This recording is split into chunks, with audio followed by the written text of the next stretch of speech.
कदाचित खातेदार नसेल, कदाचित या गावचा, पण मी रहिवासीच आहे, मी इथला आमदार आहे आणि माझं काही प्रेम नाही का तुमच्यावर? तुमचं जेवढं प्रेम माझ्यावर आहे तेवढंच आमचं प्रेम आहे. गोटू शेठ, सॉरी युवराज,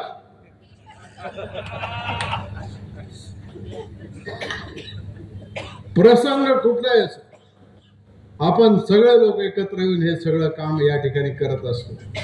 आणि म्हणून मग भाजप असेल, राष्ट्रवादी असेल, कुठलाही पक्ष असेल, तुम्ही उद्या आणखीन सभा इथं होतील, कदाचित आणखीन मोठी मोठी माणसं येतील, पण येतील, भाषण करतील, जातील, सभा होतील, आरोप केले जातील, टीका केली जाईल, दोष दिला जाईल आणि त्याला फसून जर आपण चुकीच्या लोकांच्या हातात इथली सत्ता दिली तर मी सांगतो की आपलं जे नशीब असतं ना, ते नशीब आपल्या हाताने बिघडवायचं काम कोणी करू नका.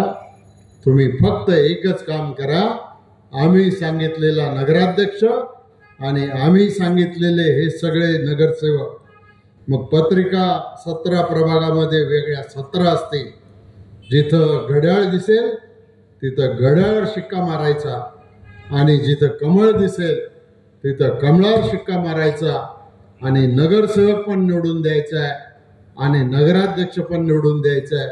एवढं काम तुम्ही सगळं करा, बाकीची सगळी जबाबदारी आम्ही सांभाळू.